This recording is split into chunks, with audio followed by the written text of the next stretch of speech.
మూడవది వ్యవసాయం, చాలా ప్రాధాన్యమైనటువంటి అంశం. మా జెండాలో ఉన్న గ్రీన్ రంగు కూడా మా రైతన్నుల కోసమే, పర్యావరణం కోసమే.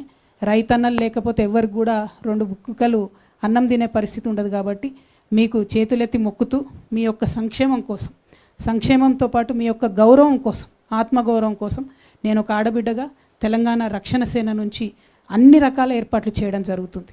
ప్రత్యేకించి ప్రభుత్వంలో మీరు ఏ కార్యాలయానికి పోయినా, ఎక్కడికి పోయినా మీకు పిలిచి పీట వేసి కూర్చోబెట్టి గౌరవించి మీ సమస్య తీర్చి పంపాలి. ఇవాళ ఏం జరుగుతుంది? 25 రోజుల నుంచి కళ్ళాల కాడ వడ్లు పోసుకొని, కళ్ళాల కాడ మక్కలు పోసుకొని 45 డిగ్రీల ఎండల ఎదురు చూస్తూ ఉన్నారు. ఏ టీవీ ఛానల్ తిప్పి చూసినా కళ్ళాల కాడ ఉన్న రైతుల సమస్యలే కనబడుతున్నాయి. ఎందుకు మరి? ఎందుకు ప్రొక్యూర్ చేయలేకపోతున్నాం? ఎందుకు ప్రొక్యూర్ మీరు చెప్పిందే కదా, ప్రభుత్వాలు ప్రొక్యూర్ చేస్తామని చెప్పిందే కదా. లేదంటే రైతు సంగతి ఏదో రైతు చూసుకుంటాడు. అక్కడ కేంద్ర ప్రభుత్వం ఏమో ఎంఎస్పి పెంచదు, ఇక్కడ రాష్ట్ర ప్రభుత్వం ఏమో కొనుగోలు కేంద్రాలను తెరవదు.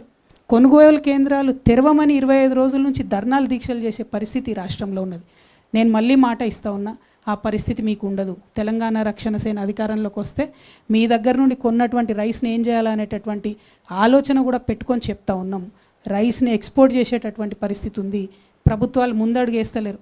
ఒక కార్పొరేషన్ పెట్టండి, ఎక్స్పోర్ట్ చేయండి రైస్, లైసెన్స్ తీసుకోండి, దాన్ని ఏమైనా వాల్యూ యాడ్ చేయండి. ఏమి చేయకుండా మేము కొంటే మాకు నష్టం వస్తుందని చెప్పి అనవసరంగా రాజకీయపరమైనటువంటి అంశాలను ముందుకు తీసుకొచ్చి బోనస్ ఇస్తాం అని చెప్పి బోగస్ మాటలు చెప్పి ప్రజల్ని మోసం చేయడం తప్పితే నిజంగా రైతన్న ఆవేదన అర్థం చేసుకుంటలేరు. మేము పోయి చూస్తూ ఉన్నాం, ఊర్ల పొంట తిరుగుతూ ఉన్నాం. మొన్న జాగృతి జనంబాట కార్యక్రమంలో పోతే ఎంత బాధ అనిపించిందంటే, ఒక రైతును పాపం మక్క రైతునాడ ఆ రోజు కలిసినాం మేము, తెల్లారైన గుండెపోటుతో చనిపోయిండు. ఆ రోజే మేము పోయినప్పుడు చెప్పిండు, అక్క 4 రోజులైంది అక్క వచ్చి ఇక్కడనే ఉంటున్నాం, కావలిగా వస్తున్నాం, ఘోరమైన పరిస్థితి ఉంది అని చెప్పిండు. తెల్లారి అదే రైతు అదే కుప్ప మీద కూలి చనిపోతే నిజంగా నాకైతే ఇప్పటికి కూడా షివరింగ్ వస్తుంది అది తలుచుకుంటే కూడా. అంటే ఒక ప్రాణం అంటే మనకు ఎంత విలువ లేకుండా పోయిందంటే, ఎక్కువ మంది ఉన్నాం మనం, 140 కోట్ల మంది ఉన్నాం. కాబట్టి ఒక రైతు చచ్చిపోతే ఒక చిన్న సింగిల్ కాలం వార్త అయిపోయినని తప్పితే నిజంగా ఎవరు స్పందించే పరిస్థితి లేదు. కానీ నేను స్పందించాలనుకుంటున్నాను, ఎందుకంటే జీవితం విలువ నాకు నేర్పింది. జీవితంలో నేను పడ్డ కష్టాలు, ఒక మనిషి జీవితం ఎంత విలువైనది అన్నది నాకు నేర్పింది. కాబట్టి ఒక సంకల్పంతో, ఒక సీరియస్ కమిట్మెంట్తో నేను వచ్చిన మా రైతన్నలకు నేను మాట ఇస్తూ ఉన్నా, మీకు గౌరవం దక్కాల్సిందే. దానికోసం అన్ని ఏర్పాట్లు మా ప్రభుత్వంలో చేస్తాం.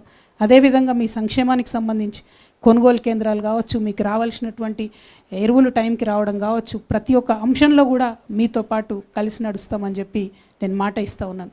ఇలాంటి మరిన్ని వీడియోల కోసం మా యూట్యూబ్ ఛానల్ను లైక్ చేసి సబ్స్క్రైబ్ చేసుకోండి.